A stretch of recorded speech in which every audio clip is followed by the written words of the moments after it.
Hi, my name is Rachel over at Moonlight Library. Welcome to my channel, or welcome back. If you're new here, be sure to subscribe. Let's get into our content.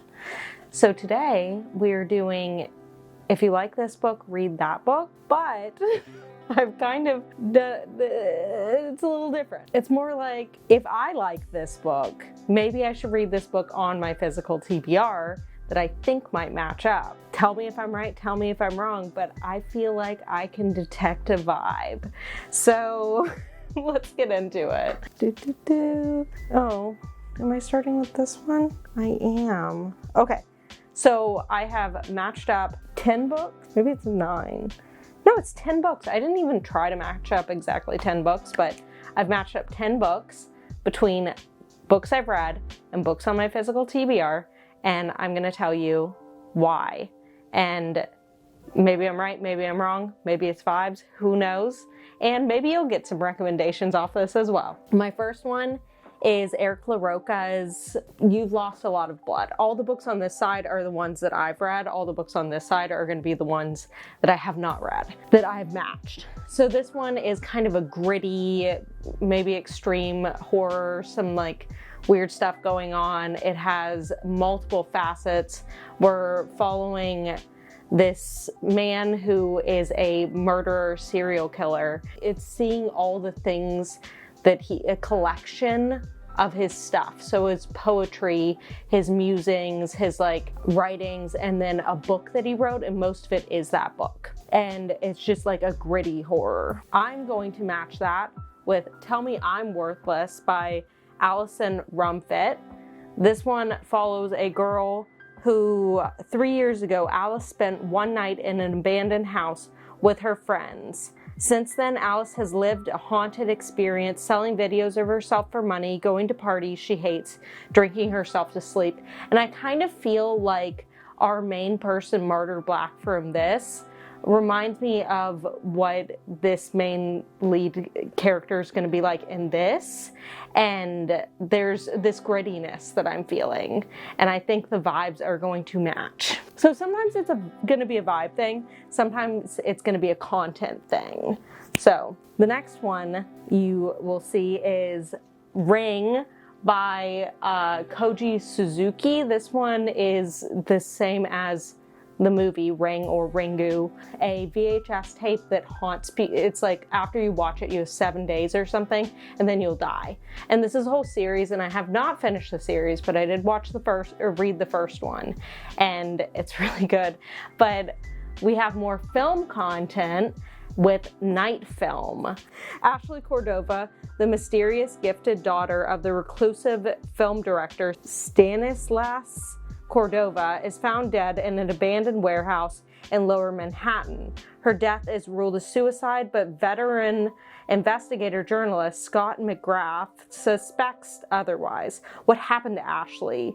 And so also we have investigation going on. Both of these films, investigation, stuff like that, I'm feeling it.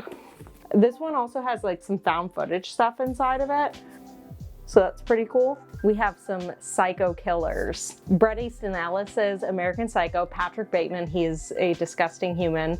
It's set in the 80s, and he is this rich, I don't know, he did something like sales or law, corporate America, I don't know exactly what he does. He's a businessman, and he is a ruthless killer as well. He's a murderer. And then we have Perfect Days, which also follows a sadistic male murderer, and he kidnaps this girl, I believe, and takes her hostage in, I think it's like Venezuela, Argentina, Brazil. Oh my God, Rachel. South America. So he takes this girl hostage in Brazil, and I feel like we're gonna get some similar vibes out of these two. A pack of weird girls. We have Bunny by Mona Awad, where we follow a group of girls who are called the Bunnies, and our main person is an outsider to this group, but ends up being taken in this writing workshop they're in, their MFA program. And then we also have another pack of girls and Plain Bad Heroines, and that's by Emily M. Danforth. And this one is, our story begins in 1902 at the Brock Haunts School for Girls. Flo and Clara, two impressionable students, are obsessed with each other and with a daring young writer named Mary McLan. I feel like it's, they get themselves into some trouble, you know what I mean? This one's probably not as weird as this one though. I don't think it's going to be. So yeah, we have, it says macabre deaths. Next up, we have, that's my phone. We have Cosmic Horror with The Ballad of Black Tom. This one follows this man who ends up in some like portals to God knows where, and we're following this musician who I mean, he's not really a musician, he only knows like 4 songs, but anyways, Lovecraftian, you know what I mean? So we're opening up some scary stuff. And then we have Lovecraft Country. I'm always between country and county, by Matt Ruff. And this one also Lovecraftian, obviously. And we're also opening portals, we're going on adventures. I feel like these are gonna match up very similarly, and the fact that they're cosmic horror, and we love it. Okay, we have some quirky, campy, strange horror set in a weird location, hell, partially, where we're following a person who has to try to sign people in to sell their souls. And we're also following a family who he's trying to sign one of them. And then we have Horrorstör by Grady Hendrix. We got a weird setting and a weird setting, campy, weird, kind of funny. Both of them, I think. This one's set in a fictional IKEA sort of place that's not IKEA, but it's IKEA. So, and I think this one has zombies or something. Okay, House of Leaves. This is a tome that follows multiple things, but we're mainly reading Zapanos, this man who's writing kind of a dissertation about a documentary about a man who buys a house that is bigger on the inside than it is on the outside, and there's a weird door that goes to who knows where. And also a man who's reading this dissertation and writing notes because he finds it in Zappano's house when Zappano's dead. Anyways, so then we have episode 13 by Craig DiLouie. And this one is also following a film crew in a spooky, scary place. And so how can these not match up? We got some found footage feelings. We got some documentary feelings. We have scary, spooky places. The Devil All the Time by Donald Ray Pollock. This one is a scary, gritty horror that is in backcountry, and we're following this kid who a lot of bad things are happening to him and he is on the run. There's a lot of shooting and scary stuff.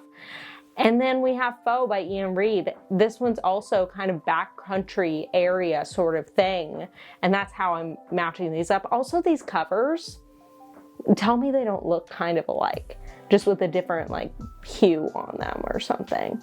There's something going on here. They kind of look alike. So I was feeling it. This one is these two people who live on a farm, they're married, and some people show up and say that they have to take like the husband or something, and I think there are aliens involved. I don't know, maybe I'm making this up. You tell me. Next up, we have Summer Vibes. Summer Slasher Vibes, to be exact. Clown in a Cornfield by Adam Cesare. This one is these kids and this town, and there is a clown doing some slashing. And this one is Camp Slaughter by Sergio Gomez. And this one also, camp vibes, slasher vibes. I don't know, I haven't read it.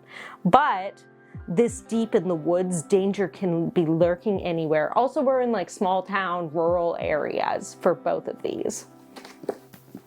How good am I at this? This is a cheap shot. This is my last one that's a cheap shot. We have House of Hunger, and we have Year of the Witching.